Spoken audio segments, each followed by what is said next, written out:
যে রহস্যময় কাহিনীটি আপনাদেরকে শোনাবো, এই কাহিনীটি একটা সময় তুমুল সাড়া ফেলেছিল। বিখ্যাত এই বর্ণনাটা পাওয়া গেছে মিস্টার রবার্ট ডেল ওয়েনের কাছ থেকে।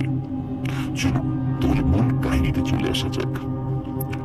রবার্ট ব্রুস এক স্কটিশ পরিবারের সন্তান। 18 শতকের শেষ ভাগে ইংল্যান্ডের দক্ষিণে টরবেতে জন্মগ্রহণ করেন তিনি। ছোটকাল থেকেই সাগরের প্রতি টান তাকে জাহাজের চাকরিতে যোগ দিতে উৎসাহ যোগায়। 1828 সালে 30 বছর বয়সে একটা বার্কুর ফার্স্ট মেট হন তিনি। বার্কুর হচ্ছে 3টার বেশি মাস্তুল আছে এমন জাহাজ হচ্ছে বার্কু। তো সেখানে তিনি ফার্স্ট মেট হন। মূলত লিভারপুল আর নিউ ব্রান্সউইকের সেন্ট জোন্সের মধ্যে যাতায়াত করে জাহাজটা। এক অভিযানে পশ্চিমে মোটামুটি 5 থেকে 6 সপ্তাহ চলার পর নিউ ফাউন্ডল্যান্ডের পূর্ব তীরের কাছাকাছি চলে এলেন তারা। দুপুরের দিকে জাহাজের ডেকে দাঁড়িয়ে সূর্যের অবস্থান দেখলেন ক্যাপ্টেন আর মেট। তারপর দিনের কাজের হিসাব নিকাশ করার জন্য সিঁড়ি বেয়ে নিচে নেমে গেলেন দুজনে। ক্যাপ্টেনের ছোট্ট কেবিন জাহাজের স্টার্নের কাছেই। এদিকে মেটের স্টেট রুমটা খুব দূরে নয় কেবিন থেকে। স্টেট রুমের টেবিলটা দরজা লাগোয়া। ওখানে বসে কেউ কাঁধের উপর দিয়ে তাকিয়ে কেবিনের ভেতরটা দেখতে পাবে। এদিকে মেট তার রুমে বসে হিসাব মিলাতে মিলাতে মোটামুটি গলদঘর্ম অবস্থায় পড়ে গেছে। জাহাজের অবস্থানের যে ফলাফল পাচ্ছেন তা মোটেও সন্তুষ্ট করতে পারছে না তাকে। কাজেই এটা নিয়ে এতটাই ব্যস্ত যে ক্যাপ্টেনের দিকে নজর নেই তার। তখন হিসাব শেষ করলেন, না ঘুরিয়েই চেঁচিয়ে উঠলেন, বারবার ল্যাটিটিউড আর ল্যাটিটিউড দিচ্ছি, এটা কি ঠিক আছে?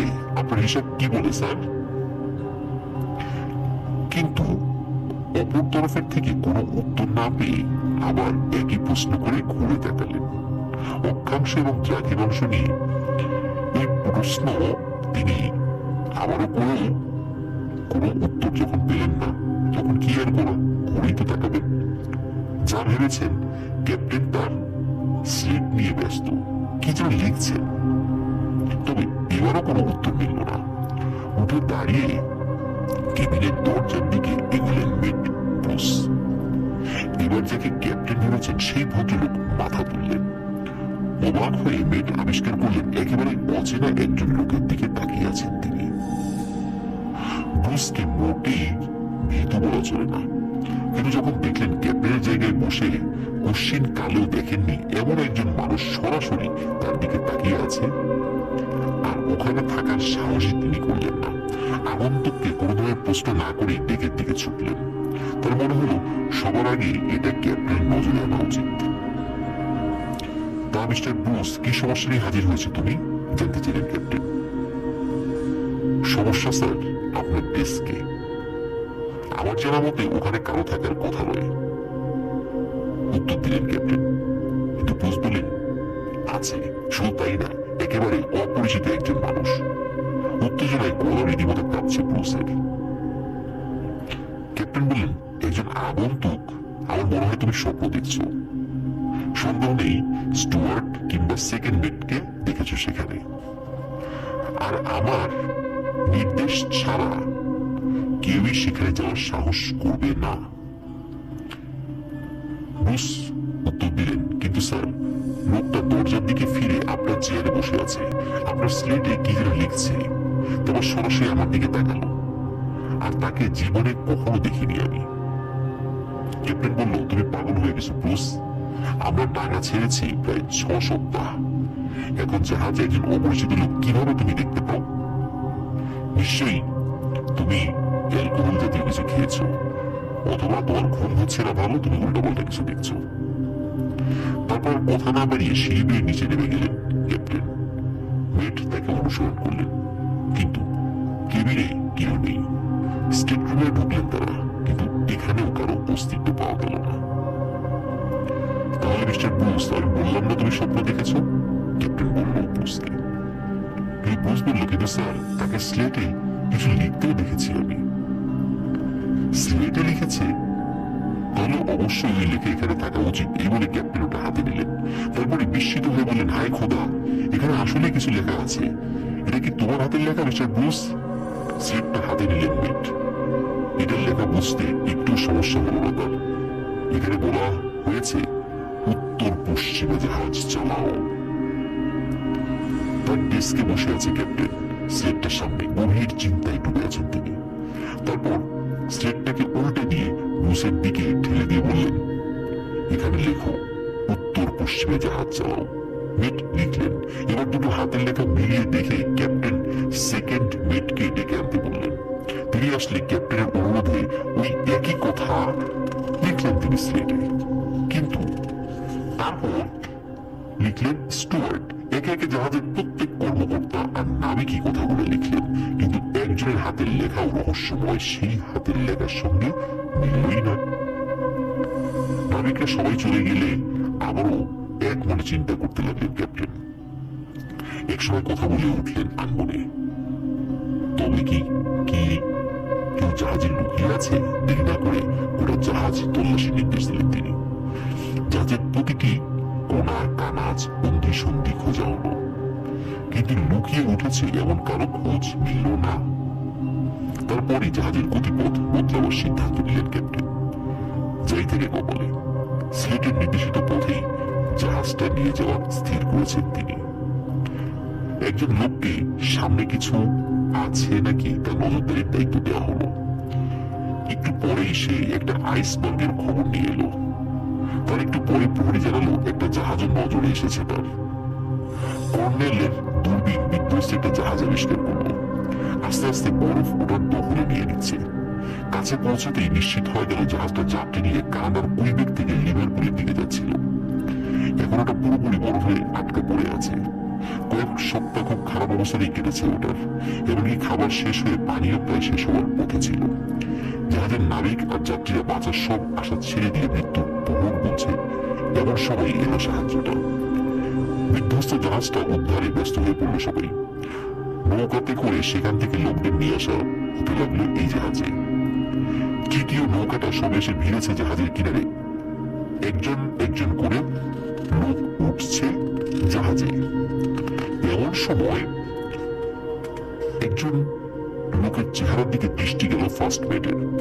ভয়ে শিউরে উঠলেন তিনি। এটাই সেই মুখ 3-4 ঘন্টা আগেই যেটা দেখেছেন। ক্যাপ্টেনের ডেস্কে বসে এক দৃষ্টিতে তার দিকে তাকিয়েছিল। এক মুহূর্ত দেরি না করে ক্যাপ্টেনকে বিষয়টি জানালেন। বিধ্বস্ত জাহাজের যাত্রীরা একটু সুস্থির হওয়ার পর রহস্যময় সেই আগন্তুকের দিকে ফিরলেন ক্যাপ্টেন। তারপর বললেন, আশা করি স্যার আমাদের আচরণে বিব্রত হবেন না আপনি, কিন্তু দয়া করে যদি এই স্লেটটাতে কয়েকটি শব্দ লিখতেন তবে দারুণ উপকৃত হতাম। তারপর স্লেটের যেদিকটা রহস্যময় লেখাটা নেই সেদিকটা উপরে দিয়ে তাকে বাড়িয়ে দিলেন। আপনি যেটা বলবেন সেটাই লিখতে রাজি আছি আমি, বললেন আগন্তুক। কিন্তু কি লিখতে হবে? ক্যাপ্টেন বললেন, লিখুন, উত্তর পশ্চিমে জাহাজ চালাও। সন্দেহ নেই এমন অনুরোধে যাত্রীটি বেশ অবাক হয়েছে, তবে কিছু না বলে হেসে শব্দগুলো লিখলেন। এবার ক্যাপ্টেন স্লেটটা টেনে নিয়ে ভালো মতো পরীক্ষা করলেন লেখাটা। তারপর এক পাশে সরে গিয়ে যাত্রীদের থেকে আড়াল করে ওটা উল্টে তার দিকে বাড়িয়ে দিলেন। তাহলে ওটা আপনার হাতের লেখা? জানতে চাইলেন ক্যাপ্টেন। মনে হয় না এর জবাব দেওয়ার প্রয়োজন আছে, কারণ আপনি আমাকে লিখতে দেখেছেন, উত্তর দিলেন যাত্রীটি। আর এটা? এবার স্লেটটা উল্টে দেখালেন ক্যাপ্টেন। লোকটা প্রথমে একটা লেখা দেখলেন, তারপর আরেকটা। সন্দেহ নেই হতবুদ্ধি হয়ে পড়েছেন। একসময় কথা বলে উঠলেন, এর মানে কি? আমি কেবল একটা বারই লিখেছি, বাকি লেখাটা তবে কার? এটা আমার প্রশ্ন। আজ দুপুরে আপনাকে এটা লিখতে দেখেছে এই ডেস্কে বসে। বিধ্বস্ত জাহাজের ক্যাপ্টেন আর যাত্রী সবাই অবাক দৃষ্টিতে একজন আরেকজনের দিকে তাকালেন। তারপরে প্রথমজন দ্বিতীয়জনকে জিজ্ঞেস করলেন, এই স্লেটে লিখছেন এমন কোন স্বপ্ন কি আপনি দেখেছেন? না স্যার, তেমন তো কিছু মনে পড়ছে না, উত্তর দিলেন তিনি।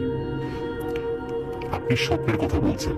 আজ দুপুরের দিকে এই ভদ্রলোক কি করছিলেন জানতে চাইলেন উদ্ধারকারী জাহাজের ক্যাপ্টেন। গোটা বিষয়টাই খুব রহস্যময় আর অদ্ভুত। বলতে শুরু করলেন বিধ্বস্ত জাহাজের ক্যাপ্টেন। আরেকটু ধাতস্থ হওয়ার পর, ওটা আমি আপনাকে খুলে বলতে চেয়েছিলাম। এই যাত্রীটির শরীর খুব খারাপ হয়ে পড়ে, এক পর্যায়ে গভীর ঘুমে ডুবে যান তিনি। ওটা দুপুরের কিছু সময় আগের কথা। 1 ঘন্টা কিংবা তার কিছুটা পরে ঘুম থেকে উঠে আমাকে বললেন, ক্যাপ্টেন, আজই আমরা উদ্ধার পাবো। তিনি কিভাবে এটা বলছেন জানতে চাইলে জবাব দিলেন, স্বপ্নে দেখেছেন একটা বারকুপে আছে আর ওটা আমাদের উদ্ধারে আসছে। তারপর জাহাজটা এবং ওটার পাল মাস্তুল এসবের বর্ণনা দিয়ে গেলেন। আর কি আশ্চর্য, যখন আপনার জাহাজটা দেখা গেল, আমরা আবিষ্কার করলাম তার বর্ণনার সঙ্গে হুবহু মিলে যাচ্ছে সব। শুরুতে তার কথার উপর খুব একটা আস্থা ছিল না আমাদের, তারপরও আশা করেছি এর মধ্যে কিছু একটা আছে। জানেনই তো, ডুবন্ত মানুষ খড়কুটো পেলেও আঁকড়ে ধরতে চায়। তবে সত্যি যখন তার কথা হুবহু ফুলে গেল, তখন সন্দেহ রইল না যে অদৃশ্য কোনো শক্তির খেয়ালই এটা হয়েছে। কোনো সন্দেহ নেই, বললেন মার্কো ক্যাপ্টেন। স্লেটের এই লেখাই আপনাদের জীবন বাঁচিয়েছে। দক্ষিণ পশ্চিমে চলছিল জাহাজ। এই লেখা দেখে জাহাজের গতির পথ বদলে উত্তর পশ্চিমে চলার নির্দেশ দিই আমি। আর সামনে কি আছে দেখার জন্য একজন প্রহরী দাঁড় করিয়ে দিই। তারপর যাত্রীদের দিকে ফিরে জিজ্ঞেস করলেন, কিন্তু স্লেটে কিছু লেখার স্বপ্ন দেখেননি আপনি? না স্যার, কিভাবে এটা হলো সে সম্পর্কে কিছুই বলতে পারবো না আমি। আমার কেবল মনে হয়েছে স্বপ্নের জাহাজটা দেখেছি সেটা আমাদের উদ্ধার করতে আসবে, কিন্তু এটা কেন মনে হয়েছে এ সম্পর্কে কোনো ধারণা নেই। আর একটা আশ্চর্য বিষয় হলো, এখানে সবকিছু যেমন পরিচিত ঠেকছে আমার, কিন্তু এতে সন্দেহ নেই আগে কখনো আপনার জাহাজে আমি উঠিনি। পুরো বিষয়টাই বিস্ময়কর। কিন্তু আপনার মেয়ে কি দেখেছে? তারপর মিস্টার ব্রুস তার দেখা পুরো ঘটনা সকলের সামনে খুলে বললেন। সকলে খুবই অবাক হলো, কিন্তু রহস্যময় এই ঘটনাটির কুল কিনারা কেউই করতে পারল না। মিস্টার ব্রুস কাকে দেখেছিলেন? এরকম সরাসরি একজনকে দেখলেন যে সেখানে এসে লিখে তাদেরকে জাহাজ চালাবার নির্দেশ দিলেন, এবং সেই অনুযায়ী জাহাজ চালিয়ে তারা একটি ডুবন্ত জাহাজকে পেল যেটা আইসবার্গের সাথে লেগেছিল। তাদের বাঁচার সব আশা শেষ হয়ে গিয়েছিল। আর তখন সাহায্যকারী জাহাজ এসে হাজির হয়। যে ব্যক্তিকে মিস্টার ব্রুস দেখেছিলেন তিনিও নাকি গভীর ঘুরে কিছু একটা স্বপ্ন দেখেছিলেন, যে স্বপ্নে এই জাহাজটি, উদ্ধারকারী জাহাজটি, সেটাকে দেখেছিলেন যে তাদেরকে বাঁচাতে তারা আসছে। আসলে পুরো ঘটনায় খুবই রহস্যময় একটি বিষয়। এটা নিছক কোন জিন এসে এই কাজটি করে দিয়ে গেছে এটি বলা আসলে কি যুক্তিযুক্ত? আমি যতগুলো রহস্যময় ঘটনা বেশ কয়েকটি এপিসোডে বলেছি, সবচেয়ে অদ্ভুত এবং রহস্যময় ঘটনাটি আমার কাছে এটাকেই মনে হয়েছে, যেটার সাথে আমার মনে হয় না কোনো জিনের সরাসরি সম্পর্ক আছে। আবার এমন একটা ব্যাপার সম্পর্ক রয়েছে যেটা তাহলে ভালো জানেন, আমার হতেও পারে জিনের সম্পর্ক রয়েছে, আমরা জানি না, শুধু অনুমান করতে পারি। আর অনুমানের ফলে কোনো সিদ্ধান্তে যাওয়াটা সমীচীন নয়। কিন্তু আপনাদের কি মনে হয়? আপনাকে কেউ কমেন্ট বয়কাল 1965 সালের দিকে, তখন তার বয়স ছিল 15 থেকে 17 বছরের মধ্যবর্তী একটি সময় আনুমানিক আর কি। যে রাত্রে ঘটনাটির সূত্রপাত হয় ওই রাত্রে ওর বাবা বাড়িতে ছিলেন না। ওই রাত্রে উনি ওনার মায়ের সাথে ঘুমিয়েছিলেন। উনি রাত্রেবেলা স্বাভাবিকভাবেই খাওয়া দাওয়া করে ঘুমিয়েছেন। ওনাদের ঘরটার উপরে টালি ছিল। এখন তো টালি দেওয়া ঘর আসলে খুব একটা দেখা যায় না বললেই চলে। আগেকার দিনে ঘরে টালি দেওয়া হতো, আর টালি দেওয়া ঘরে সূর্যের তাপ আসলে অতটা প্রবেশ করে না, যার কারণে ঘরের মধ্যে ঠান্ডা থাকে। অনেকে টালি দিয়ে ঘর বানাতো, তোমাদের ঘরটা টালি ছিল। রাত্রেবেলা ঘুমিয়ে আছেন, রাত আনুমানিক 12টার পর। আসলে ওই সময় তো কারো কাছে ঘড়ি গ্রামের মানুষের কাছে থাকাটা অনেক ব্যাপার ছিল আর কি, স্বাভাবিক ব্যাপার ছিল না। ধনী টাইপের লোক মানে গ্রামের মধ্যে অবস্থা ছিল, তারা হয়তো বা ঘড়ি রাখতেন আর কি। আর তখনকার দিনে এরকম ব্যাটারি চালিত ছোট ছোট ডিজিটাল ঘড়ি তো পাওয়া যেত না। তখন ওই পেন্ডুলাম যুক্ত ঘড়িগুলো পাওয়া যেত, যেগুলো দামি ছিল। এই কারণে তারা ওই আনুমানিক সময় দেখতো বা সময় বলার চেষ্টা করতো দিনের বেলাতেও। তো তো সময়টা ঠিক নিশ্চিত নয়। তো আবু বকর ভাইয়ের দাদি ঘুমিয়ে আছেন। উনি স্বপ্নের মধ্যে একটা জিনিস দেখেন। স্বপ্নের মধ্যে দেখেন কি, উনি যে বিছানায় শুয়ে আছেন সেখানেই শুয়ে আছেন, কিন্তু উনি দেখছেন যে ওনার ঘরের কোনো চাল নেই, কোনো ছাদ নাই। আকাশ পরিষ্কার দেখা যাচ্ছে, আকাশের তারাগুলো দেখা যাচ্ছে, চাঁদ দেখা যাচ্ছে। তো ঘরের চাল নাই, সবকিছু দেখা যাচ্ছে। উনি শুয়ে শুয়ে দেখছেন, আসলে এটা কিন্তু সব স্বপ্নের মধ্যে। উনি দেখছেন যে শূন্যে একজন মহিলা হেঁটে যাচ্ছে, শাড়ি পরা, কিন্তু চাঁদের আলোতে বোঝা যাচ্ছে খুবই বিশ্রী রকমের চেহারা এবং কুচকুচে কালো। তো আবু বকর ভাইয়ের দাদি আবার এই স্বপ্নের মধ্যেই বলতেছে, হেরে কি কুৎসিত একজন মহিলা। এই কথাটা বলেছে। এই কথাটা যখনই বলেছে তখন ওই মহিলা তার দিকে তাকিয়েছে। তাকানোর পর সে আস্তে আস্তে ওই শূন্য থেকে হেঁটে, মানে সিঁড়ি দিয়ে যেভাবে নেমে আসে ঠিক ওইভাবে মনে হচ্ছে, নেমে নেমে তাদের ঘরে এসে ওই বিছানার উপর তার বুকের উপর বসে দুই হাত দিয়ে তার গলা চেপে ধরেছে। এটা কিন্তু পুরোটাই স্বপ্নের মধ্যে হচ্ছে, এটা কিন্তু বাস্তবে হচ্ছে না। এদিকে তার যখন গলা চেপে ধরেছে তখন ওনার দম বন্ধ হয়ে আসছে, উনি নিজেকে নাড়াতে পারছেন না। তো উনি তো গোগানির মতো শব্দ করছেন। এদিকে তার মা যে পাশে শুয়েছিল এই শব্দে ঘুম ভেঙে যায়। ঘুম ভেঙে দেখে যে আবু বকর ভাইয়ের দাদি নিজের দুই হাত নিজের গলায় চেপে ধরে মারা যাওয়ার চেষ্টা করছেন, আর ওই কারণে গোগানি আসছে, এই শব্দটা হচ্ছে আর কি। তো আবু বকর ভাইয়ের দাদি তাকে ডাকাডাকি করেন, ধাক্কা দেন, ধাক্কা দেওয়ার পর সব স্বাভাবিক। তখন আবু বকর ভাইয়ের দাদির মা যিনি পাশে ছিল, তো তিনি চিন্তা করেছেন যে এটা তো বোবাই ধরেছে, এটা তো স্বাভাবিক বিষয়। আর উনি আরেকটা কারণে একটু চিৎকার চেঁচামেচিও করেছিলেন আবু বকর ভাইয়ের দাদি, সেটা হলো উনি যখন ধাক্কাধাক্কি করছিলেন তখন ওই গোগানির শব্দটা বন্ধ হচ্ছিল না।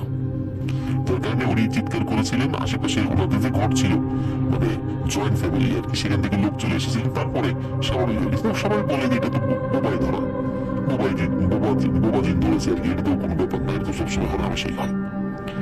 এই কারণে বিষয়টা একদম স্বাভাবিকভাবেই ওই বিষয়টা ওখানেই শেষ হয়ে যায়। কিন্তু পরের দিন সকাল থেকে কিছু সমস্যা দেখা দেয়। সমস্যাটা হচ্ছে আবু বকর ভাইয়ের দাদির পরিবার ছিল তো জয়েন্ট ফ্যামিলি, প্রায় 15-16 জন ওই পরিবারের সদস্য ছিল।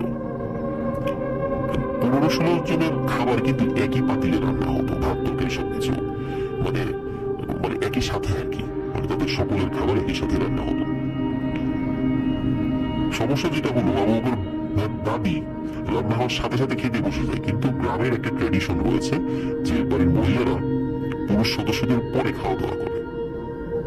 তো উনি সবার আগে ওই দিন খাবার খেতে বসে যান সকালবেলায়, এবং সকালে বসেই একাই পাতিলে সব ভাত তরকারি ভাত খেয়ে ফেলছেন এবং কড়াইয়ের সব তরকারি খেয়ে ফেলছেন।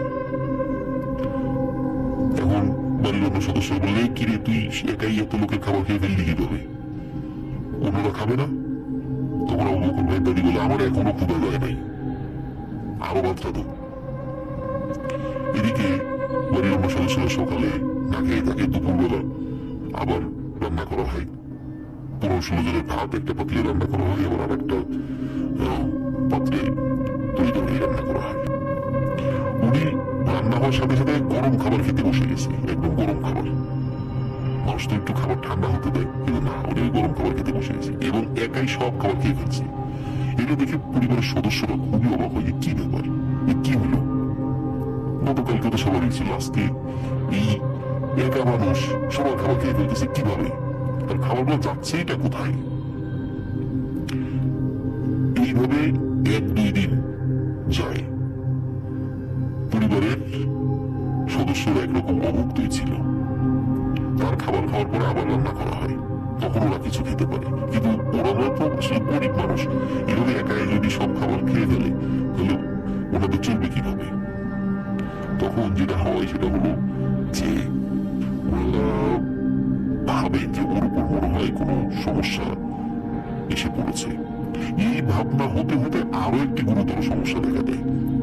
কয়েকদিন পর সকালবেলা যখন মুরগির খোপ থেকে মুরগিগুলোকে ছেড়ে দেওয়া হয়েছে, ওখানে ঘোরাফেরা করছে মুরগিগুলো, ধান টান খাচ্ছে, এমত অবস্থায় আবু বকর ভাইয়ের দাদি খপ করে একটা মুরগিকে ধরে ফেলেন, ধরে এক টানে মুরগির চামড়া ছুলে ফেলেন এবং ছোলার পরে ওই মুরগির মাংস কাঁচা খেতে শুরু করেন।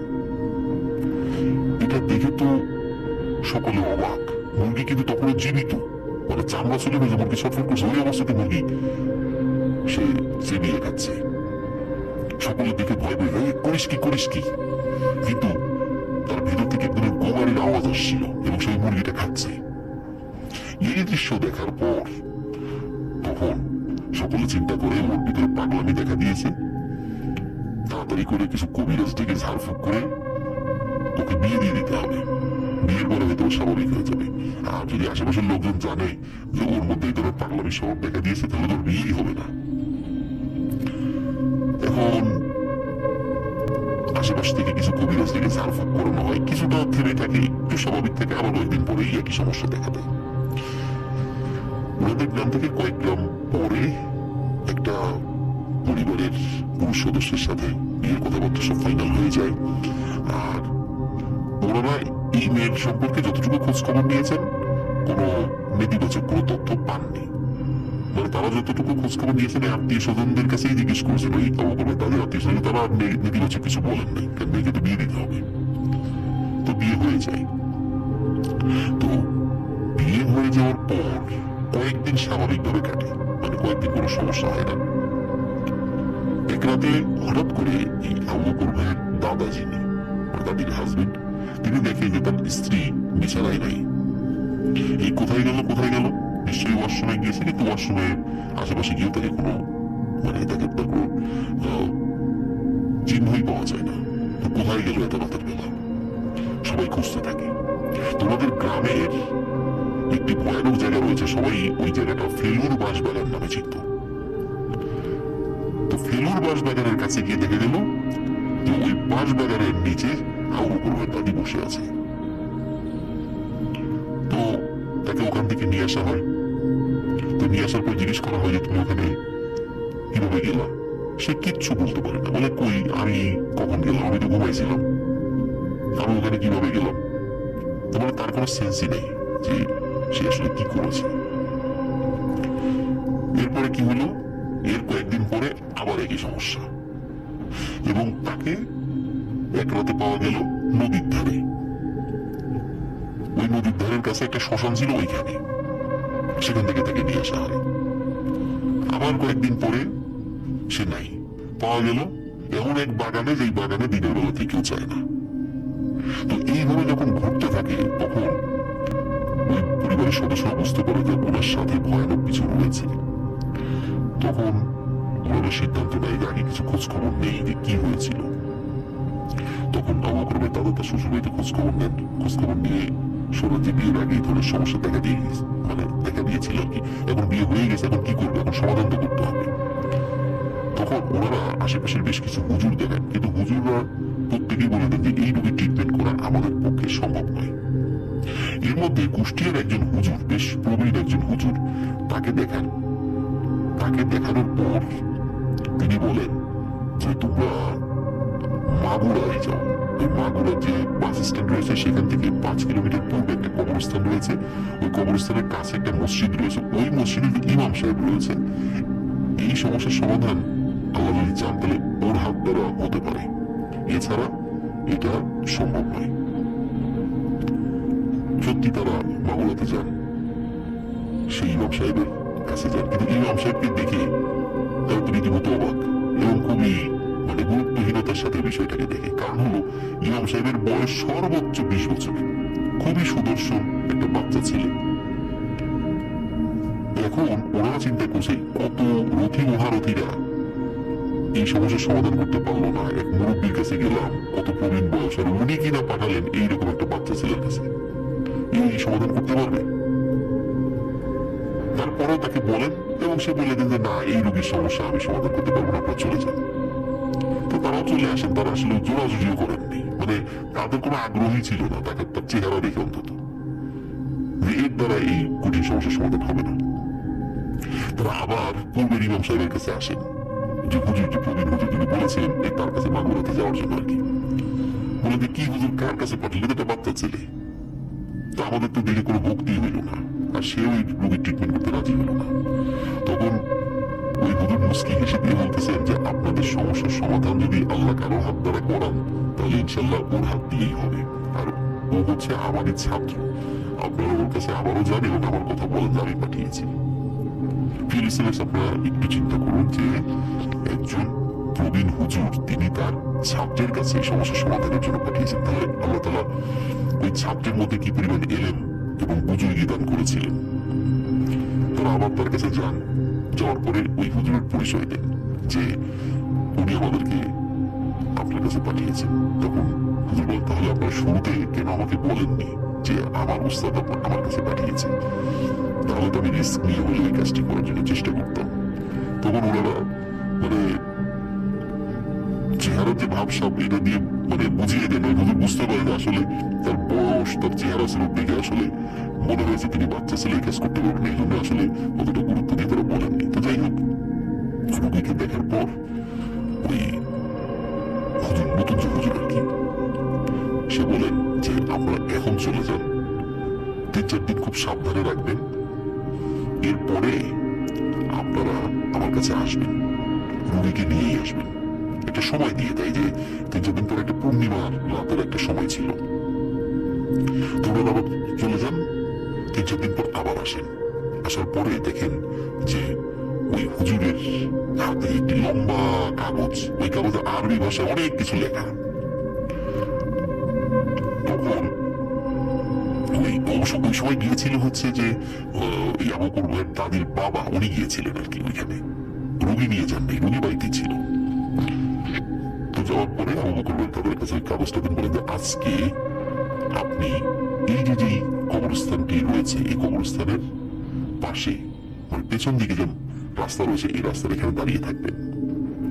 গভীর রাত্রে আপনি একটা গাড়ি বহরকে যেতে দেখবেন।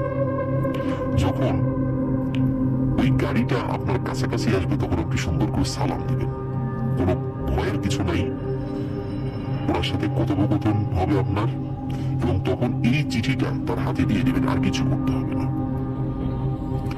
উনি রাত্রিবেলা গিয়েছেন, দাঁড়িয়ে আছেন, অনেকক্ষণ দাঁড়িয়ে আছেন, হঠাৎ করে মনে হচ্ছে যে দূরে কিছু একটা আসছে। দূর থেকে দেখা গেল সুন্দর চেহারা লম্বা লম্বা দুজন মানুষ সামনে হেঁটে আসছে, আর পেছনে একটা ঘোড়ার গাড়ি। কিন্তু গাড়িটা যত কাছে আসছে তখন মনে হলো না এটা ঘোড়া না, এটা অনেক বড় আকৃতির দুটো কুকুর। ওই কুকুর একটি গাড়ি টেনে নিয়ে আসছে।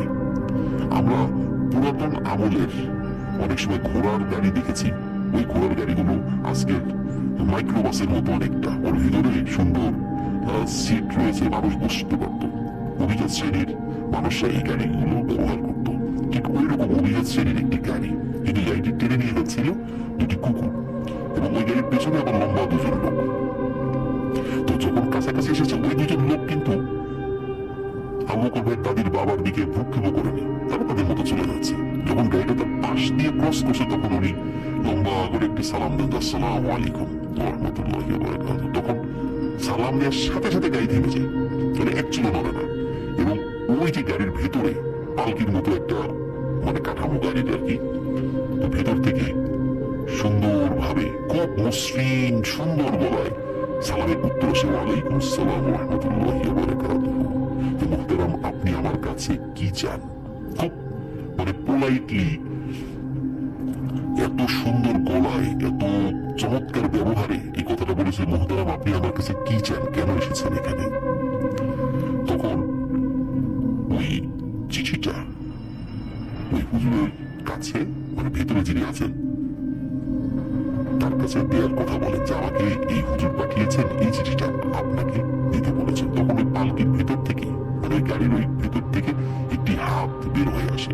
হাতটি মানুষের মতোই ছিল কিন্তু একটু লম্বা ছিল, এবং হাত অনেক সাদা একটা হাত, খুব সুন্দর হাত। তখন ওই হাতে ওই চিঠিটি দিয়ে দেন। তখন ওই অবস্থাতেই ওই চিঠিটি পড়েন ভিতরে যিনি ছিলেন। তো পড়ার পর তিনি বলছেন যে আজ থেকে 3 থেকে 4 দিন মানে এক্সাক্ট টাইম বলতে পারেন, এরকম একটা সময় বলেন যে 3 থেকে 4 দিন পরে আপনার রাতের বেলা কেউ ঘর থেকে বের হবেন না। আপনাদের যত প্রয়োজন সব আগেই শেষ করে ফেলবেন। রাতের বেলা ঘর থেকে কেউ বের হবেন না, এবং যতই শব্দ হোক, যত যাই কিছু হোক, আপনারা ঘর থেকে বের হবেন না। ইনশাল্লাহ আপনাদের সমস্যার সমাধান হয়ে যাবে। আমি কি আর কোনোভাবে আপনাকে সহযোগিতা করতে পারি মোহতারাম? মানে উনি বলছেন পালকির ভেতর থেকে, মানে গাড়ির মধ্যে থেকে আর কি। তখন আবু কুবাইর তাদের বাবা বলেন, না, আমার এইটাই সমস্যা, যদি এটা সমাধান করে দেন তাহলে আমরা খুবই উপকৃত হব। তখন ওনারা বলেন যে হ্যাঁ ঠিক আছে, আল্লাহ চাহেন তো সমস্যার সমাধান হবে। যাই হোক, চলে গেছেন উনি। ওনার হাজবেন্ডকে বলে দেন, মানে আবু কুবাইর দাদির হাজবেন্ডকে বলে দেন যে এই ব্যাপার, কেউ কিন্তু বের হবে না। আমার মনে হয় একটু বলতে ভুল হয়েছে যে ওইখানে আবু কুবাইর দাদির বাবা যাননি, আবু কুবাইর দাদির হাজবেন্ডই গিয়েছিলেন, সরি। তো যাই হোক, উনি বাড়িতে ফেরত আসেন। ফেরত আসার পর সবাই বলে দেন যে এরকম এই কয়েকদিন পরে রাত্রেবেলা কিন্তু বের হওয়া যাবে না। এখন সবাই তো ওই রাত্রে খুব অ্যালার্ট, কেউ বের হবে না। মধ্যরাত্রির দিকে হঠাৎ করে চিৎকার চেঁচামেচি, ওরে বাবা রে, মাগো মরে গেলাম। পুরুষের কণ্ঠ আছে, মহিলার কণ্ঠ আছে, আর ঘরের চাল মনে হচ্ছে ভেঙে চুরে যাবে এখনই। একবার ঘরের চালে দুপদাপ শব্দ হয়, একবার উঠোনে দুপদাপ শব্দ হয়। তো এইরকমের শব্দ হচ্ছে। এখন মোটামুটি 15-20 মিনিট পর সব কিছু আবার স্বাভাবিক হয়ে যায়, কিন্তু ওরা ঘর থেকে বের হন না। সকালে যখন ঘর থেকে বের হন, তখন দেখেন যে উঠোনে 6টি আগুনে পুড়ে যাওয়া কাকের মতো কোন একটা পাখির ডেড বডি পড়ে রয়েছে। দেখে মনে হচ্ছে কাকই হবে। তখন এই জিনিসগুলো একত্র করে ওনারা আবার কবর দিয়ে দেন কোন একটা জায়গায়। পরবর্তীতে ওই মাগুরার ওই হুজুরের কাছে এই বিষয়গুলো সম্পর্কে জানতে চান আর কি যে এই ঘটনা কি হয়েছিল। তখন বলেন যে আপনার বাড়িতে 6টি দুষ্ট জিন ছিল, আর আপনি যাকে দেখেছিলেন তিনি ছিলেন জিনের সর্দার। তিনি এই সমস্যার সমাধানের জন্য ওনার অনুগত একটা বাহিনীকে ওখানে পাঠিয়ে দেন। তারা যখন ওখানে গিয়েছে দেখে ওনার ঘরের চালের মধ্যে 6টি দুষ্ট জিন বসে আছে। প্রথমে ওদেরকে বলেছে এখান থেকে চলে যেতে, ওরা যখন রাজি হয়নি তখন এই বাহিনী ওদেরকে হত্যা করে। আপনার ওয়াইফের আর কোনো সমস্যা হবে না, ইনশাল্লাহ উনি সুস্থ হয়ে যাবেন, আর কোনোদিনও এই বিষয়ে কোনো সমস্যা হবেও না, আল্লাহ যদি চান। সত্যি এরপরে কিন্তু বকর ভাইয়ের দাদি একদম স্বাভাবিক হয়ে গিয়েছিলেন, একদম স্বাভাবিক। উনি মারা গিয়েছেন বার্ধক্যজনিত কারণে মারা গিয়েছেন, কিন্তু কোনো অস্বাভাবিকতার কারণে তিনি মারা যাননি। এই যে উনি মাঝে মাঝে হঠাৎ করে গায়েব হয়ে যেতেন শ্বশুরবাড়িতে যাওয়ার পরে, এমনও হয়েছে যে হঠাৎ করে গায়েব হয়ে গিয়েছেন, 2 দিন পর উঠোনে ধবাস করে শব্দ হয়েছে, গিয়ে দেখে দাঁড়িয়ে ওখানে পড়ে রয়েছে। অর্থাৎ 2 দিন খোঁজ খবর নিতে নিজেদের অবস্থা খারাপ, কোথায় গিয়েছে কি হয়েছে কেউ বলতে পারে না। আবার উনি কোথায় ছিলেন সেটা উনি নিজেও বলতে পারেন না। এই ধরনের সমস্যা মানে যখন প্রকট আকার ধারণ করছে, তখনই এই সমস্যার সমাধানের জন্য ওনারাও মানে খুব বেশি রকমের চেষ্টা করেন, এবং আলহামদুলিল্লাহ আল্লাহ সমস্যার সমাধানও করেছিলেন। এই টাইপের বুজুর্গগুলো এখন আসলে পাওয়া অনেক কঠিন, যে বুজুর্গলোকের কথা জিনিস সর্দাররাও শুনবে। আমরা আমাদের চারদিকে এতটা পঙ্কিলতার মধ্যে আমরা নিজেদেরকে ডুবিয়ে রেখেছি। আমরা হয়তো নামাজ আদায় করছি, ইসলামের যে মৌলিক যে কাজগুলো সেগুলো আদায় করার চেষ্টা করছি, কিন্তু আমরা অনেক বিষয় একজন কসাইয়ের সাথে এই ঘটনাটি ঘটেছিল, যার নাম হচ্ছে জলিল কসাই।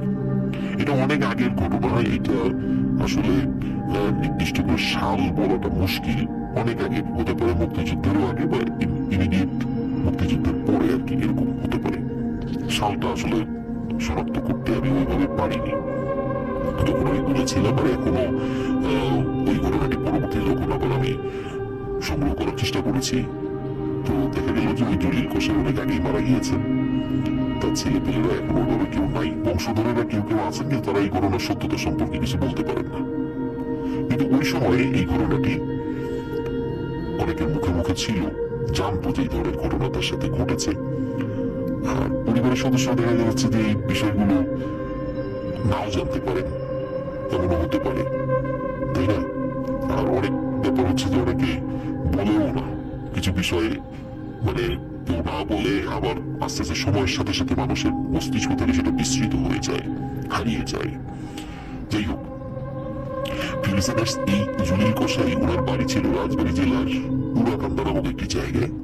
এই উড়াকান্দাতে ওনার বাড়ি ছিল। আর উনি যেহেতু কসাই ছিলেন, গ্রাম থেকে উনি ছাগল, গরু এই জিনিসগুলো সংগ্রহ করতেন এবং ওগুলো হাঁটিয়ে নিয়ে যেতেন রাজবাড়ির ওই মাংস বাজারে। সেখানে জবাই টবাই করে বিক্রি করতেন। এটা নিত্যদিনের কাজ ছিল আর কি।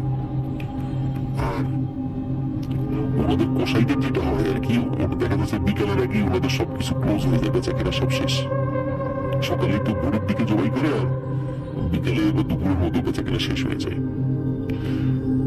কোনো কারণে শীতকালে উনি একটি গরু জবাই করেছিলেন, কিন্তু গরুর মাংস আসলে তখন শেষ হয়নি। ওই দিন সন্ধ্যা পর্যন্ত প্রায় বেচাকেনা চলেছে, মানে অনেকক্ষণ বসেছিলেন আর কি সবকিছু শেষ টেস করতে সময় লাগে। আজকের মতো ওরকম ফ্রিজিং ব্যবস্থা তখন ছিল না। তখন কিন্তু সবকিছু বিক্রি করে আসতে হবে, নাহলে কিন্তু পচে নষ্ট হয়ে যাবে। আর যেহেতু শীতকাল ছিল, একটু দীর্ঘ সময় ধরে বিক্রির সুযোগও ছিল, ঠান্ডা হওয়ার কারণে মানুষের সমস্যাও হতো না আর কি ওই সময়। উনি সব বিক্রি শেষ করে দিয়ে ওনার যে বাইসাইকেল ছিল সেটি নিয়ে উনি আসতে থাকেন। উনি যখন আসলেন তখন রাত যে খুব বেশি গভীর হয়েছে তা না, কিন্তু আগেকার দিনে তো রাত একটু বেশি হলে, বিশেষ করে সন্ধ্যার পরে চারদিকে শুনশান নীরবতা নেমে আসতো।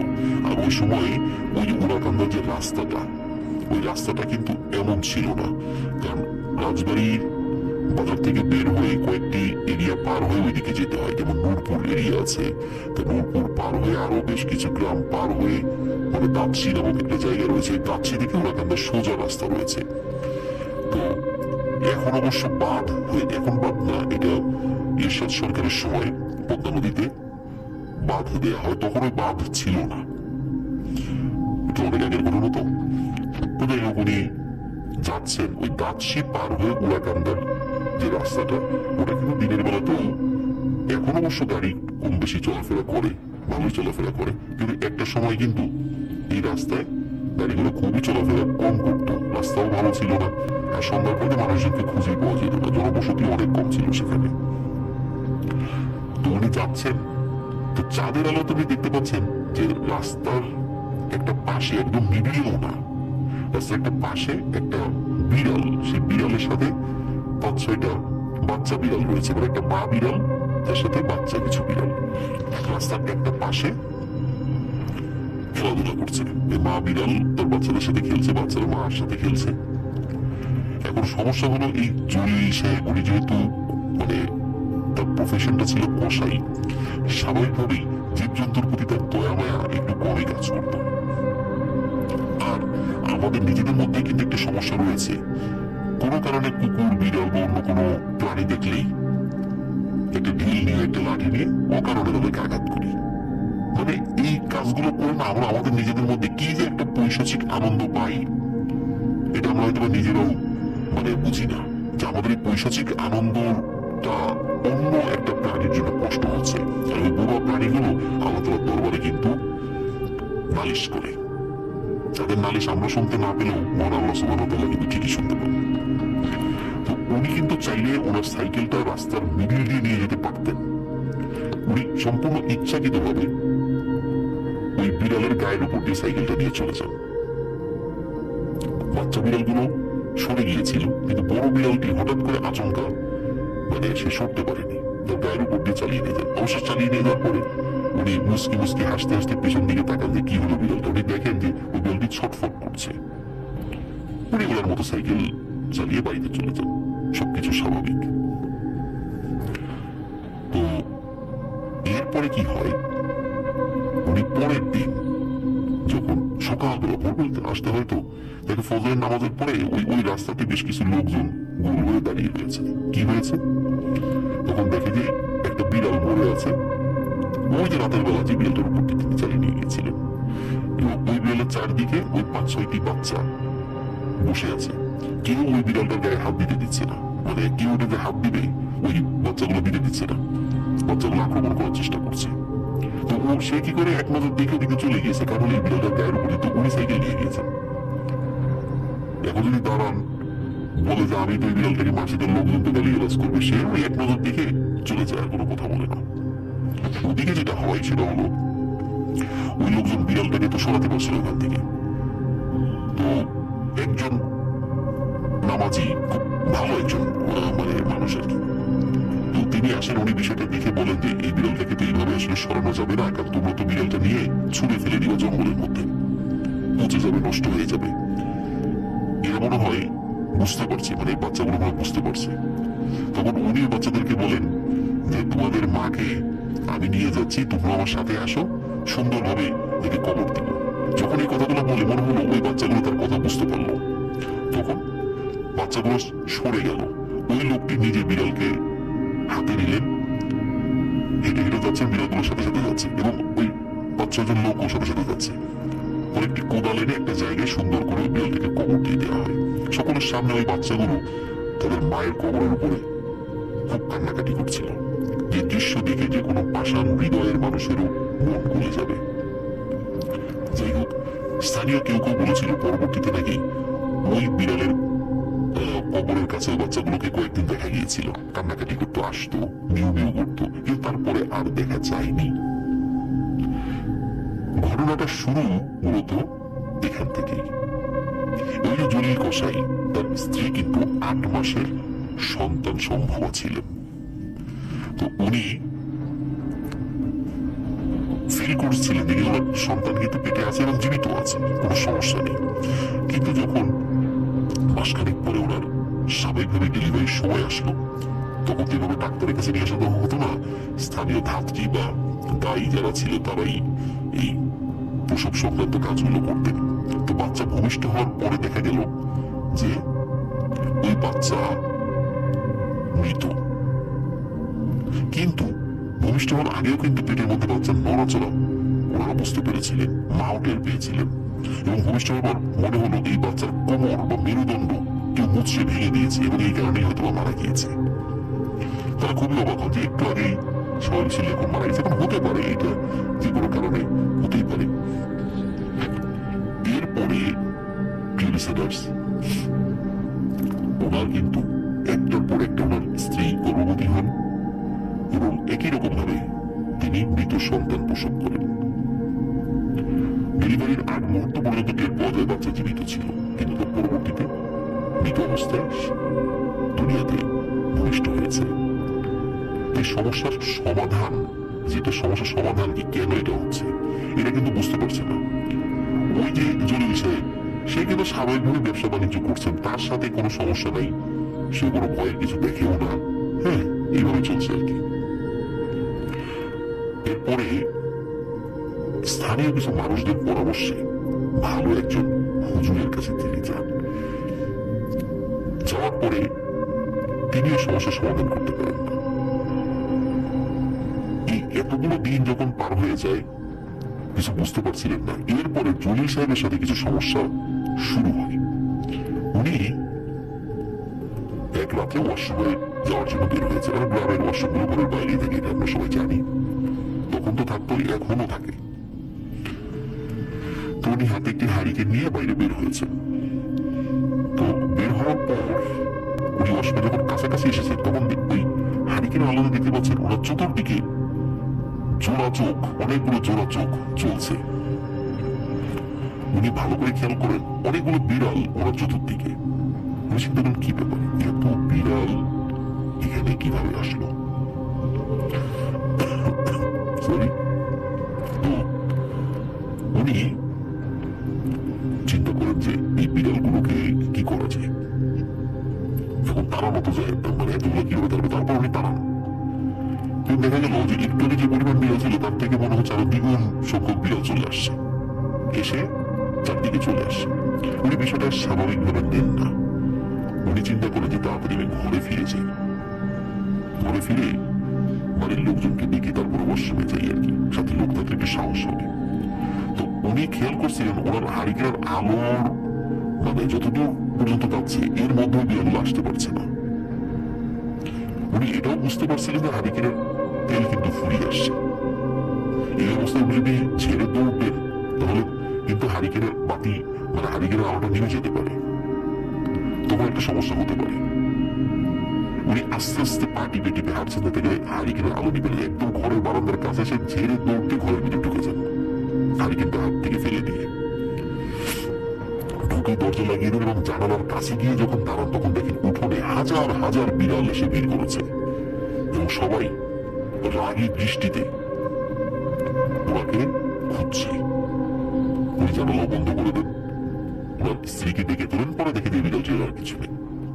এরপরে মূলত উনি বুঝতে পারেন যে কোন একটা ভয়ানক ঘটনা ওনার সাথে ঘটে চলছে এবং ওনার স্ত্রীর এবার মৃত সন্তান প্রসব করার সাথে বিড়ালের কোন একটা সম্পর্ক রয়েছে। তখন উনি আরো একজন ভালো হুজুরের কাছে যখন যান তখন সেই হুজুর বলেন যে এই সমস্যার সমাধান আর একজন ব্যক্তি আছেন, একজন মুহাদ্দিস সাহেব, তাকে দেখিয়ে দেন, তুমি তার কাছে যাও, তিনি হয়তো এই বিষয়টা সমাধান করতে পারবেন। তখন সেই মুহাদ্দিস সাহেবের কাছে যান। ওই মুহাদ্দিস সাহেব ঢাকার জামিয়া রহমানিয়া একটি মাদ্রাসা, জামিয়া রহমানিয়া এই যে মোহাম্মদপুর যেটা রয়েছে আর কি, ওই এলাকা যারা আছেন তারা বাসা চিনে থাকবেন। উনি পরবর্তীতে ওইখানে নাকি চলে গিয়েছিলেন আর কি, অনেকদিন রাজবাড়িতে ছিলেন, পরে ওইখানে চলে গিয়েছিলেন। এরপরে উনি কোথায় গিয়েছেন শুনেছি যে উনি মারা গিয়েছেন আর কি, এটা আমি শুনেছি। যাই হোক, তো ওনার কাছে যখন যান তখন তিনি সবকিছু শোনার পর কয়েকদিন সময় নেওয়ার পর তখন আবার ওই জুলি সাহেবকে খবর দেন। জুলি সাহেব আসলে হুজুর বলেন যে তুমি যে কাজটি করেছিলে ওই রাতের বেলা খুবই একটা অন্যায় কাজ করেছিলে, তুমি অকারণে ওই বিড়ালটিকে কষ্ট দিয়েছ, যার ফলে সে মারা গিয়েছে। ওই বিড়ালটি ছিল একটি জিন। এভাবে রাতের বেলা অকারণে কোনো প্রাণীকে কষ্ট দিতে নেই, শুধু রাতের বেলা কেন, দিনের বেলাতেও না। তোমার এই অন্যায়ের কারণে তোমার সন্তান বাঁচতে পারছে না। ওরা এইভাবে তোমার সন্তানকে হত্যা করে তোমার বংশকে নির্বংশ করে দিবে। তোমার পরে তোমার পরিবারে আর কোনো সন্তান সন্ততি থাকবে না, ছেলে হোক মেয়ে হোক। এটাই ওদের বক্তব্য। তখন জয়ী সাহেব খুব কান্নাকাটি করেন যে আমার অন্যায় হয়ে গেছে, আমি তো বুঝতে পারিনি, আমি এরকম কাজের কোনোদিন করবো না। তখন মহাদিস সাহেব বলেন ঠিক আছে, আমি জিনদেরকে বলবো তারা যেন এই কাজটি আর না করে তোমাকে ছেড়ে দেয়। তখন তিনি ওই জিনদেরকে অনুরোধ করেন। জিনগুলো বলে যে ঠিক আছে, সে যেহেতু বলছে সে আর কোনোদিন এই কাজ করবে না, আর আমরাও ওরকম খারাপ শ্রেণীর জিন নই, কিন্তু সে যে অন্যায় কাজটি করেছে এই শাস্তি তার প্রাপ্য ছিল। তখন হুজুর বলেন যে সে প্রাপ্য, তোমরা তাকে শাস্তি দাও, কিন্তু তার অনাগত সন্তান তারা তো কোনো অন্যায় করেনি, তাদেরকে কেন কষ্ট দিচ্ছ? তো এইভাবে জিনেরা রাজি হয়ে যায়, তাদেরকে বোঝাতে তিনি সক্ষম হন।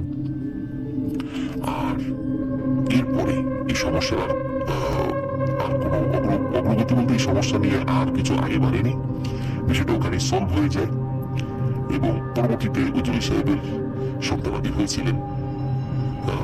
তারা তাদের বংশধররা এখনো আছে বলে আমি শুনেছি। তো এটি ছিল ঘটনা। তো এই ঘটনার যে মোরাল যেটা সেটি হচ্ছে যে এই যে অকারণে, আমি এইরকম ঘটনা আরো বলেছি, অকারণে এইভাবে প্রাণীদেরকে কষ্ট দেওয়া, এই বিষয়ে আপনাদের কি মনে হয়? এটা কি উচিত? আপনার কমেন্ট সেকশনে জানাবেন। এবং আমাদের মধ্যে কারো যদি এই স্বভাব থেকে থাকে, সবাই তওবা করবেন, এক্ষুনি এই সমস্যা সম্পূর্ণ নামে বাস করতেন এক ডিস্ট্রিক্ট ইন্সপেক্টর। আমার বাসার থেকে তারা যেখানে থাকতেন তার দূরত্ব 8 থেকে 9 মাইল হবে। ভদ্রলোকের সঙ্গে দারুণ একটা অন্তরঙ্গ সম্পর্ক গড়ে ওঠে আমার। যখনকার কথা বলছি তখন তার স্ত্রী তৃতীয় সন্তান জন্ম দেওয়ার অপেক্ষা করছেন। ছোটখাটো হ্যাংলা পাতলা একজন ভদ্র মহিলা তিনি। আসন্ন ঘটনাটা নিয়ে মানসিক ভাবেও খুব দুশ্চিন্তায় ভুগছেন। স্বামী স্ত্রী দুজনেই আমার বাড়িতে প্রচুর সময় কাটিয়েছেন, এমনকি এর প্রতিটি কামরা অন্ধি সন্ধিও তাদের খুব ভালো চেনা।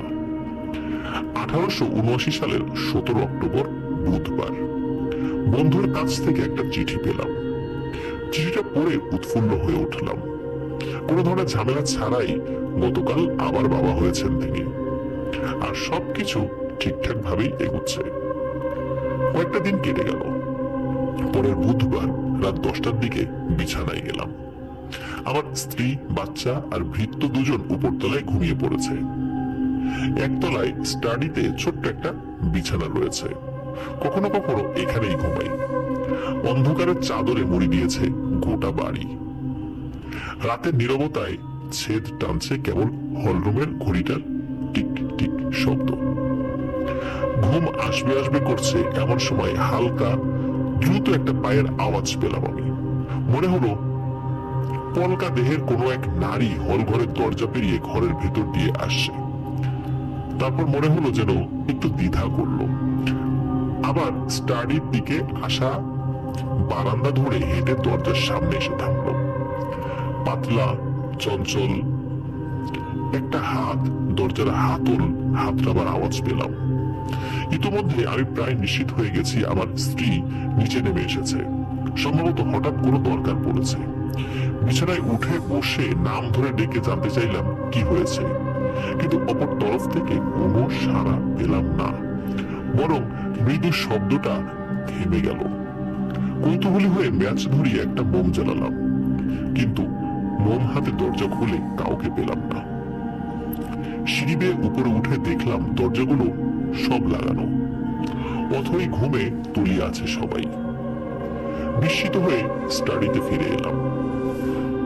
দৌড় টেনে মোমটা জেলে রেখে আবার বিছানায় গেলাম, আর প্রায় সঙ্গে সঙ্গে টের পেলাম তার উপস্থিতি। আগের ঘটনাটারই পুনরাবৃত্তি ঘটল যেন, তবে এবার দরজার হাতল চেপে ধরেছে অদৃশ্য হাতটা। অর্ধেক ঘোরালো, তারপর থেমে গেল। বিছানা থেকে নেমে আগের মতোই খোঁজাখুঁজি করলাম, কিন্তু একটা জনপ্রাণীর দেখাও পেলাম না। ঘড়িতে 11টা বাজলো, তারপর সব কিছু থেমে গেল। শুক্রবার একটা চিঠি পেলাম। এটা পড়ে জানতে পারলাম আমার বন্ধু পত্নীটি বুধবার রাতে মারা গিয়েছেন। দেরি না করে এডারিতে হাজির হলাম। প্রিয় বন্ধুকে সান্ত্বনা দিলাম, তার সঙ্গে অনেকক্ষণ কথা বললাম। তবে আলাপচারিতার একটা অংশ আমি আপনাদের সামনে তুলে ধরব। তিনি জানালেন বুধবার সকাল থেকে তার স্ত্রীর অবস্থা দ্রুত অবনতি হতে থাকে। রাতে রীতিমতো প্রলাপ বকতে শুরু করেন। অসংলগ্ন ভাবে এমন ভাবে কথা বলতে থাকে যেন একসময় খুব পরিচিত আর চেনা জায়গাগুলোতে আবার হাজির হয়েছে। ভাবছিল ও তোমার বাসায়, বললেন বন্ধুটি। মনে হলো যেন তোমার সঙ্গে কথাও হয়েছে তার, কারণ কখনো কখনো কথায় বিরতি টানছিল, যেন তোমার কথা বা জবাব সে শুনছে। আমার মাথায় তখন অন্য একটা চিন্তা ঢুকে পড়েছে। জিজ্ঞেস করলাম, ঠিক কোন সময় আমার সঙ্গে তার এই কাল্পনিক আলাপচারিতার ঘটনা ঘটেছে বলতে পারবেন কিনা? বন্ধুটি জানালো সময়টা নির্ভুল ভাবেই সে বলতে পারবে, কারণ ওই সময় তার ঘড়ির দিকে একবার তিনি তাকিয়েছিলেন। ওটা 10:30 থেকে 11টার মাঝখানে। তাহলে আমার অনুমানই ঠিক ভাবলাম। ওই সময় আমার বাসার পাতলা শরীরের একজন নারী উপস্থিতি আমি টের পেয়েছিলাম। প্রিয় লিসেনার্স, কি মনে হয় কে হতে পারে? অবচেতন মনে জীবিত অবস্থাতেই তার ভেতরে থাকা আত্মা কি সেখানে এসেছিল? এটা কি কখনো সম্ভব? মৃত ব্যক্তির আত্মা তো আসতে পারে না, কিন্তু সে তো জীবিত অবস্থাতেই ছিল। আমরা জাহাজের ঘটনাটিও শুনেছি, সেখানেও আমরা দেখতে পেয়েছি জীবিত অবস্থাতেই ঠিক একই অবয়ব হাজির হয়েছে। এটা কি সম্ভব? খুবই রহস্যময় এই বিষয়। এর ব্যাখ্যা হয়তো আছে, কিন্তু সেটি এখনো অমীমাংসিত রহস্যই রয়ে গেছে।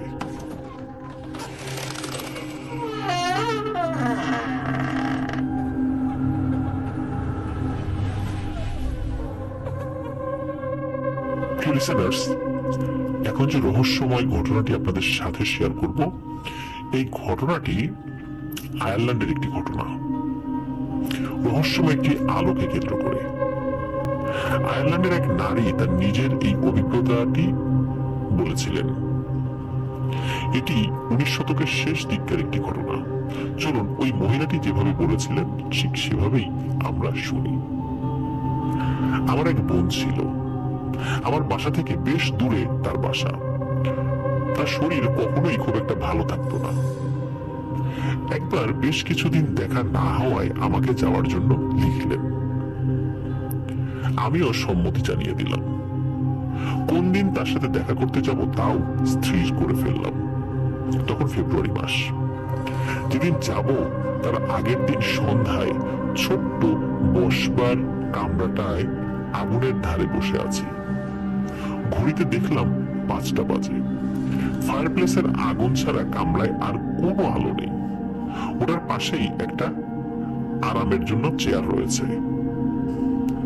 আমার বোনটি যখন এ বাড়িতে আসতো তখন সাধারণত ওই চেয়ারটাতে বসে সে সময় কাটাতো। হঠাৎ করে ওই চেয়ারটার উপরে আলো জ্বলে উঠল এবং ওই চেয়ারটার আশেপাশে আলোকিত হয়ে গেল।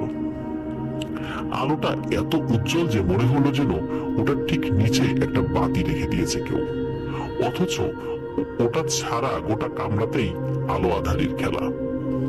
অবাক হয়ে চেঁচিয়ে উঠলাম, এই কি হলো চেয়ারটার? ঠিক পর মুহূর্তেই আলোটা অদৃশ্য হলো। চেয়ারটা আবার আগের অবস্থায় ফিরে গেল। পরদিন সকালে জানতে পারলাম গত সন্ধ্যায় আমার বোন পৃথিবীর মায়া কাটিয়ে পরপারে চলে গেছেন, আর মারা গেছেন ঠিক ওই সময় যখন রহস্যময় আলোটা দেখা গিয়েছিল ওই চেয়ারটার উপরে। কি হতে পারে সেটি? কেনই বা তিনি মৃত্যুর পরপরই ওই সময় ওই চেয়ারের উপরে ওই আলো দেখা গিয়েছিল? কারণ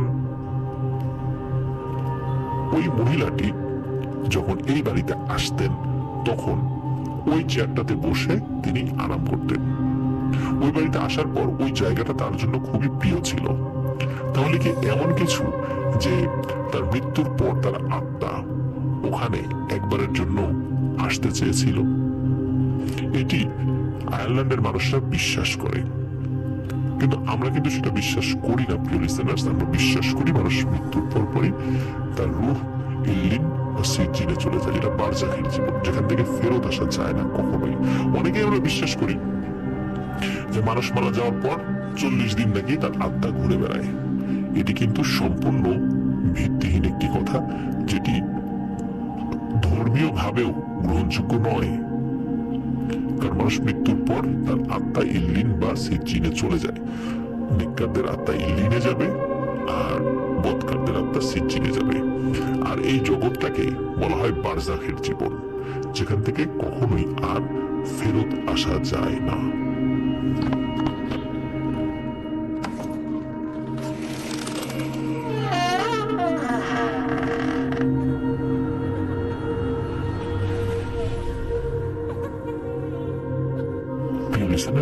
এখন যে রহস্যময় ঘটনাটি আপনাদের সাথে শেয়ার করব, এই ঘটনাটি যিনি প্রকাশ করেছেন বা এর সত্যতা নিশ্চিত করেছেন তার নাম মিস্টার ডব্লিউ.ডি.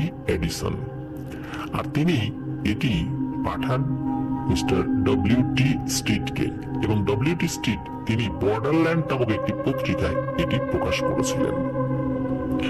1884 সালের ফেব্রুয়ারিতে রাশিয়াতে মিস্টার এডিসনের বাসায় ঘটনাটি ঘটেছিল। মাত্র সপ্তাহ 5 আগে তাদের প্রথম সন্তানটি পৃথিবীতে এসেছে। তাই ড্রয়িং রুমে পাতা একটা বিছানায় আপাতত ঠাঁই হয়েছে এডিসনের। খুব একটা বড় না হলেও বাসাটা বেশ খোলামেলা আর আলো বাতাস ঢোকার বেশ ভালো সুযোগ রয়েছে।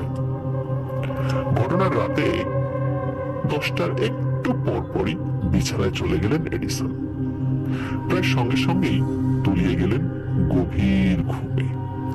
সাধারণত সকাল পর্যন্ত টানা ঘুম হয় তার, তবে এই রাতে স্বপ্নহীন ছোট্ট একটা ঘুমের পরে তিনি জেগে উঠলেন।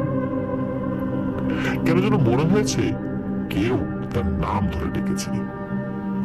উর্বর মস্তিষ্কের কল্পনা ভেবে চিন্তাটা ঝেঁটিয়ে বিদায় করে দেবেন এমন সময় আবার শুনলেন শব্দটা। ফিসফিস করে সত্যি কেউ তার নাম ধরে ডাকছে। উইলি, তার নাম উইলি বলে ডাকছে। এখন যে নার্সটি বাচ্চাটা দেখাশোনা করে আর শোবার ঘর লাগোয়া ডাইনিং এ থাকে, কয়েকদিন হলো সে অসুস্থ। গত সন্ধ্যায়ও তার স্ত্রী এডিসনকে ডেকে নিয়ে গেছেন সাহায্য করার জন্য। কাজেই যখন ফিস ফিস শব্দটা শুনলেন, প্রথমেই তার মনে হলো, ওহ, বাবুটা যন্ত্রণা করছে আবার। কামরাটায় জানালা আছে 3টা। আকাশে চাঁদ নেই, তবে তারারা ঝলমল করছে। এদিকে তুষার পড়ার কারণে এতে প্রতিফলিত আলো রয়েছে। কাজেই ঘরের ভিতরটা অন্ধকার বলা যায় না আসলে। মাথা ঘুরিয়ে বিছানার কিনারায় একটা নারী মূর্তি আবিষ্কার করলেন এডিসন। কোন ধরনের চিন্তা ছাড়াই তিনি ধরে নিলেন ওটা তার স্ত্রী। কি ঘটনা এই বলে জানতে চাইলেন, কিন্তু ছায়ামূর্তিটা নীরব আর স্থিরই রইল। ইতিমধ্যে অন্ধকারে চোখ সরে গেছে এডিসনের। লক্ষ্য করলেন নারী দেহটার কাঁধ আর তার মাথা ধূসর একটা শালে ঢাকা। তার চেয়ে বড় কথা, কাঠামোটা তার স্ত্রীর তুলনায় আরো বেটে। তার মানে তার স্ত্রী যতটুকু লম্বা, কিন্তু এই যেই ছায়ামূর্তিটি, তার যে কাঠামো, সেটি তার স্ত্রীর তুলনায় আরো ছোট। এক দৃষ্টিতে ছায়ামূর্তিটার দিকে তাকিয়ে রইলেন তিনি ভাবছেন, কে হতে পারে এটা। এবার তখনকার ভাষায় জিজ্ঞেস করলেন, তুমি কি চাও? কিন্তু তার কথার কোনো উত্তর মিলল না। এ সময় মনে হলো যে আচ্ছা, এটা তাদের কাজের মেয়েটা নয় তো? ওর আবার ঘুমের মধ্যে হেঁটে বেড়াবার বদ অভ্যাস রয়েছে। এডিসনের শয্যার কাছে একটা টেবিল রয়েছে। ছায়ামূর্তিটার দিক থেকে চোখ না সরিয়ে ম্যাচ বক্সটা নেয়ার জন্য টেবিলের কাছে পৌঁছলেন। ম্যাচ বক্সটা হাতে নিলেন, কিন্তু কাঠিটা জ্বলার আগেই তাকে চমকে দিয়ে ওই কাঠামোটা যেন মেঝে থেকে শূন্যে উঠে গেল। তারপর পিছু হটতে হটতে কামরার শেষ প্রান্তের জানালাটার দিকে সরে পড়ল। ধীরে ধীরে মলিন হতে হতে জানালায় যখন পৌঁছলো, ঝাপসা একটা ধূসর অবয়বে তখন সেটা পরিণত হয়েছে। ম্যাচের কাঠি ধরাতে ধরাতে পুরোপুরি অদৃশ্য হয়ে গেল সেটি। মোমবাতি জেলে লাফিয়ে বিছানা ছেড়ে নেমে দরজার দিকে দৌড়ে গেলেন এডিসন, কিন্তু ওটা লাগানো ছিল। ড্রয়িং রুমের পাশে একটি সাজঘর রয়েছে।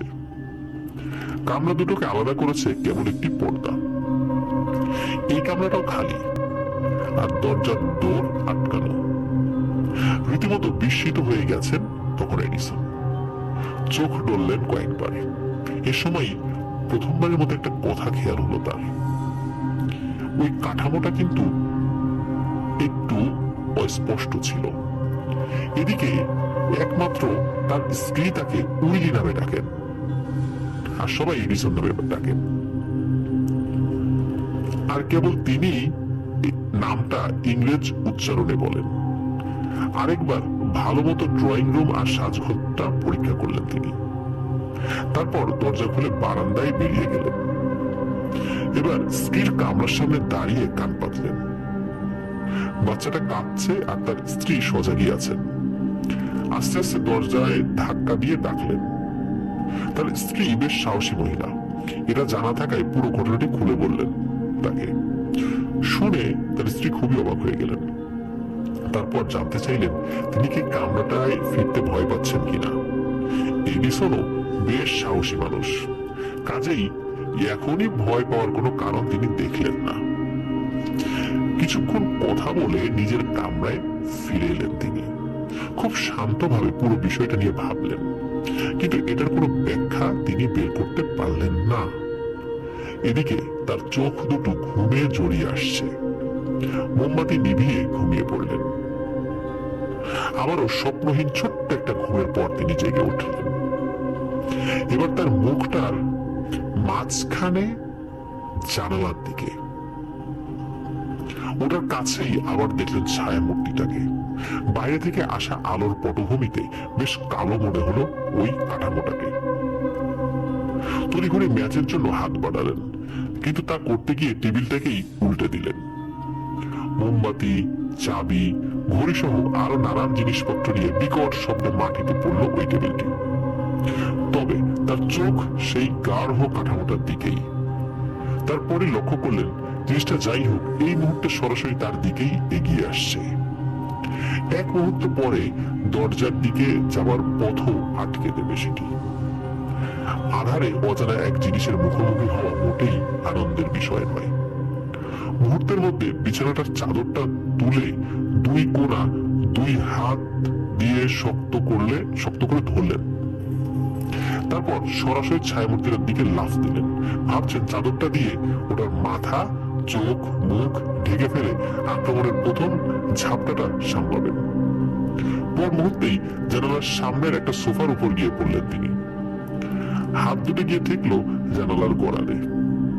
তারপরে আটকে উঠলেন। ওটাকে তিনি অতিক্রম করে গেছেন। ছায়ামূর্তি এখন তার পিছনে।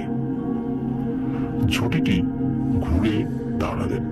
পর মুহূর্তেই গাঢ় অন্ধকারের একটা জালে যেন আটকা পড়লেন তিনি। ওটাকে স্পর্শ করা যায় না, আবার একই সঙ্গে এতটাই ঘন যে মনে হলো তার উপর ভারী একটা কিছু চড়ে বসেছে। চারপাশ থেকে প্রচন্ড একটা চাপ অনুভব করলেন তিনি। নড়তে চড়তেও পারছেন না একটু। বিছানার চাদরটা তার বাম বাহুতে ঝুলছে আর ডান হাত মুক্ত, কিন্তু ওজনদার কিছু একটা যেন ওটাকে চেপে ধরেছে। সাহায্যের জন্য চিৎকার করতে লাগলেন। মনে হলো যেন তার জিভটা শুকিয়ে গেছে আর কয়েক ইঞ্চি পুরু হয়ে তালুতে আটকে গেছে। একটা শব্দ বের হলো না তার মুখ থেকে। তারপরে প্রচন্ড চেষ্টার পর কিছু একটা বের হলো মুখ দিয়ে। আধা প্রার্থনা আধা ভয় মিশ্রিত অসংলগ্ন কিছু শব্দগুলো। সমস্ত মানসিক আর শারীরিক শক্তি এক করে শেষ চেষ্টা চালালেন তিনি। এতেই ভয়াল ওই জিনিসটার কবল থেকে তিনি বের হয়ে আসতে পারলেন। পরের কয়েক সেকেন্ডে দরজার নাগাল পেলেন। ওটা খুলে বের হয়ে আসতে পারলেন বারান্দায়। নিজের হৃৎপিণ্ড বাড়ি খাওয়ার ধপ ধপ শব্দ শুনতে পাচ্ছেন তিনি পরিষ্কার ভাবে। তখন ভয়টা দূর হয়ে গেল মন থেকে। তবে মনে হলো যেন জীবন বাঁচাতে মাইলের পর মাইল তিনি দৌড়েছেন। আরেকটু সুযোগ পেলেই ওটা তাকে শেষ করে দিত। আবার তিনি স্ত্রীর কামরার সামনে চলে এলেন। আওয়াজ শুনে বুঝলেন জেগে আছেন তিনি আর বাচ্চাটাকে নিয়ে ব্যস্ত আছেন। দরজা ধাক্কাতে তিনি দরজা খুলে দিলেন। এরিসনের চেহারার হালই তার কাছে পরিষ্কার করে দিল কিছু একটা ঘটেছে। মুখ দিয়ে ফোটায় ফোটায় ঘাম গড়িয়ে পড়ছে, চুলও ভেজা। আর কয়েক গজ দূর থেকে শোনা যাচ্ছে তার হৃৎপিণ্ডের ড্রিম ড্রিম শব্দ। সেই রাতে কি ঘটেছে তার কোনো ব্যাখ্যা এরিসন